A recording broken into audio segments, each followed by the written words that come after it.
Katika kijiji kidogo kilichozungukwa na milima na miti mirefu, aliishi bibi mmoja mzee sana aliyejulikana kwa jina la Bibi Zuena. Watu wengi walimwita bibi wa taa ya ajabu. Bibi Zuena aliishi katika kibanda kidogo cha udongo pembezoni mwa kijiji.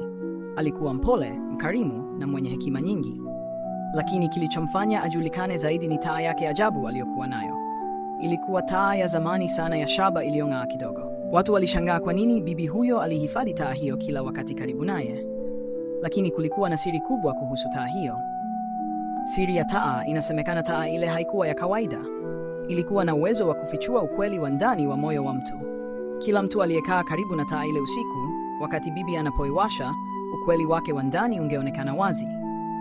Kama mtu alikuwa mwema, nuru ya taa ingekuwa tulivu na ya kupendeza.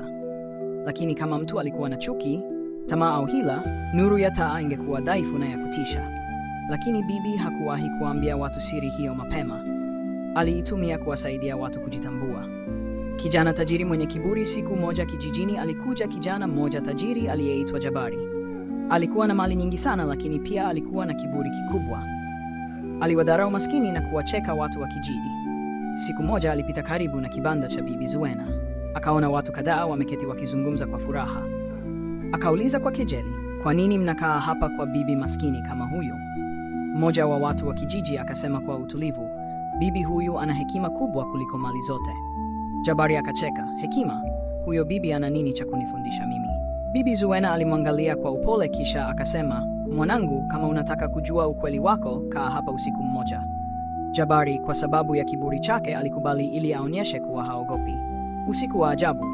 Usiku ulipofika, bibi aliwasha taa yake ya ajabu. Nuru yake ya njano ilijaza chumba kidogo.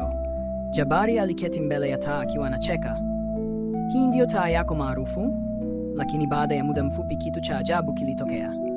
Nuru ya taa ilianza kudhoofika na kutikisika kana kwamba upepo unavuma ndani ya chumba. Jabari alianza kuhisi wasiwasi. Bibi akasema polepole, "Taa hii huonyesha kilicho ndani ya moyo wa mtu." Kisha bibi akamuuliza, "Je, umewahi kuwasaidia maskini?" Jabari akanyamaza. "Tangu lini uliwahi kumfariji mtu mwenye huzuni?" Jabari hakujibu. Nuru ya taa ikawa hafifu zaidi. Kijana huyo alianza kukumbuka mambo mengi aliyowahi kufanya: kuwadharau watu, kuwadhulumu wafanyakazi wake na kucheka maskini. Moyo wake ulianza kujaa aibu. Akasema kwa sauti ya chini, "Bibi, ina maana mimi ni mtu mbaya?" Bibi Zuena akatabasamu kwa upole. "Hapana mwanangu, taa haionyeshi kuwa wewe ni mbaya, inaonyesha tu ukweli wa moyo wako ili uweze kubadilisha." Mabadiliko. Usiku ule Jabari hakulala sana. Alifikiria sana maisha yake. Asubuhi ilipofika, alimwambia bibi, "Naomba unifundishe jinsi ya kuwa mtu bora."